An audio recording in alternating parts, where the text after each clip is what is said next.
¿México extraña a Felipe Calderón?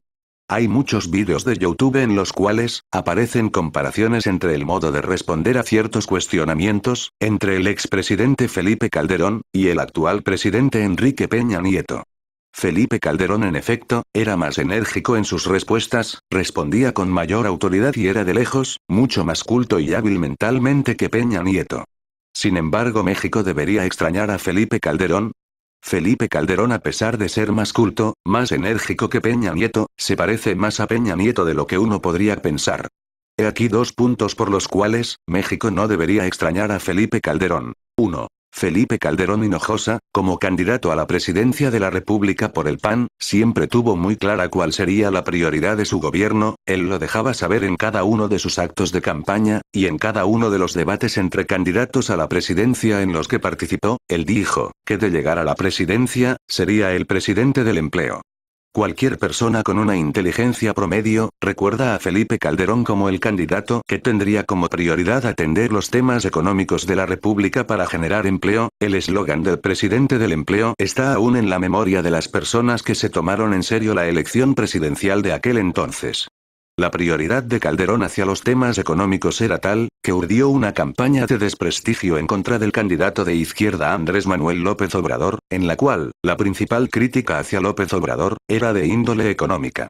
Calderón estaba obsesionado con la economía. Mucha gente confió en él. Una vez instalado en la residencia oficial de Los Pinos, una vez ungido como presidente de la República, a Felipe Calderón se le olvidó la economía, de la noche a la mañana, el empleo, que había sido el tema principal de su campaña, pasó a ser un tema secundario. La prioridad del gobierno cambió, sin decir agua va, al combate a la delincuencia organizada. Todas las personas que votaron por Calderón, esperando a un brillante estratega financiero que tomaría medidas para aumentar el empleo, fueron defraudadas. 2. Algunas personas poco inteligentes, admiran a Felipe Calderón porque según ellos, Calderón tuvo el valor, o los huevos, como dicen ellos, para enfrentar al crimen organizado militarmente. Yo creo que Calderón, más que exceso de huevos, tuvo carencia de cerebro. En primer lugar, el hecho de que Felipe Calderón cambiara sus prioridades de la noche a la mañana, del empleo, a la lucha contra el crimen organizado, nos indica que esa decisión de sacar al ejército a combatir a los narcotraficantes, se hizo sin meditar mucho. Calderón no tenía ubicados a los principales cárteles de la droga, no conocía sus escondites principales, no conocía las rutas principales para el trasiego de la droga y las armas, carecía de información financiera acerca de los narcotraficantes, y encima de todo esto, designó a personas terriblemente corruptas como a Genaro García Luna, entre otros impresentables, para atender las tareas de seguridad. En pocas palabras, fue una estrategia improvisada al vapor, destinada al fracaso. Los hechos hablan por sí solos, al término del sexenio de Felipe Calderón había más cárteles de narcotraficantes que cuando entró a la presidencia.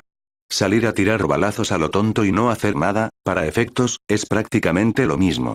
Si Calderón hubiera planeado su estrategia, es posible que la violencia hubiera disminuido en México, pero no fue así. En mi opinión, no hay nada que extrañar de Felipe Calderón, bueno, al menos si te pones a pensarlo un poco, esa es la conclusión a la que llegarás. Si no eres muy dado a pensar, naturalmente, tenderás a seguir creyendo que Calderón fue un héroe de acción, una especie de Rambo mexicano que tuvo muchos huevos para enfrentar al crimen organizado.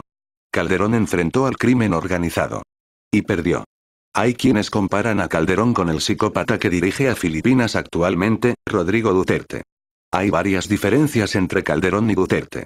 Calderón perdió y Duterte está ganando. Duterte sí tiene una estrategia, él mismo, de manera personal, como alcalde de la ciudad filipina de Davao, asesinó a delincuentes por su propia mano. Calderón siempre se escondió detrás de su ejército, él solo ordenó, mas nunca participó. Rodrigo Duterte, al ser un psicópata, es frío y calculador, conoce las calles y sabe de antemano qué es lo que busca y dónde encontrarlo. Calderón es una persona que no conoce las calles, no sabe qué busca, mucho menos dónde encontrarlo. Así que basta de comparaciones baratas. En mi opinión, Calderón es un personaje gris, que no tiene nada que extrañársele. Pero como siempre, la última palabra, la tienes tú.